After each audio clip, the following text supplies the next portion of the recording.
feel like you're chasing after something and you have no idea what it is. And then one day you realize you're exactly where you need to be.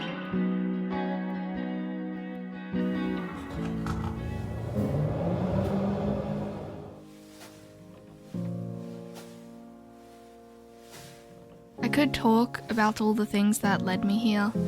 The crazy ups and downs, especially the downs, because I think I've hit some incredible low points in my life. And although everyone goes through lows, the long list of insanities within my lifetime seems almost unreal. But here I am.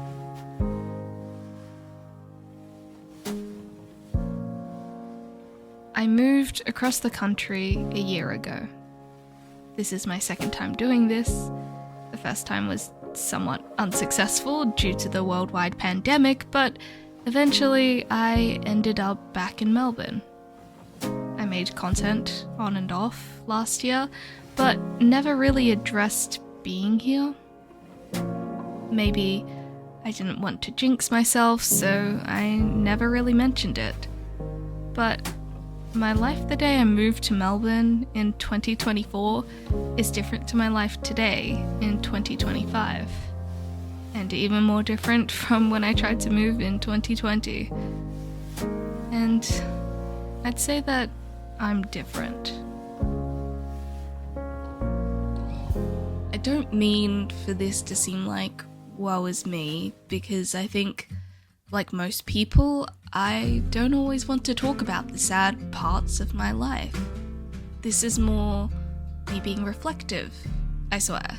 And in looking back on not only this past year, but my entire life, what I've done for work, what I've studied, what I'm currently studying, what my hobbies are, what I'm interested in, and what I love, I think I realize that I've always felt like I have to pigeonhole myself.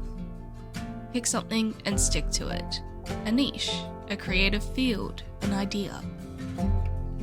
But I've always wanted to do 100 things at once. And because of this, I think I'm a bit all over the place. I never know what I want to do as a creator. One day I'll want to do streams all about story-based games, and then another day I want to be a painter and only showcase that type of work. Or work in theatre productions, or just do photography. And I always, for whatever reason, feel like I have to choose one thing, which just makes me feel stuck. I've always struggled with needing a label, to have a clear vision, but I don't think that's how a lot of people work. I mean, maybe it works for some people, but it definitely doesn't work for me. At some point, I start to narrow down and feel like I'm getting somewhere. Then something will happen and it'll set me back. Sometimes it's something out of my control. Sometimes it's a person or multiple people who make you feel less than. Sometimes it's just myself being hypercritical. But over the years, I have realized that I can't do a variety of things simply because I want to. And that can be enough. Also, you might think, who cares? Just do what you want to do. Isn't that obvious? I mean, sure, but I'm definitely an overthinker, and I get stuck in my head so often, and it's hard to figure out what to do next. When I moved to Melbourne, that was one of the big things on my mind, as well as my family, who I felt like I was leaving behind. My mum beat cancer for a second time, and when everything was okay again, I just felt like I couldn't live in the apartment I'd been living in for 2 years. I just was in a deep depression and had to do something to change that. For me, it was moving across the country. I moved by myself. I lived in an apartment on my own, and because of that, I grew a lot. It was an experience I was craving, something I desperately needed to figure out my own mental space. And although sometimes in those first few months I felt so utterly lost and depressed and alone, I did kind of allow myself to wallow in it.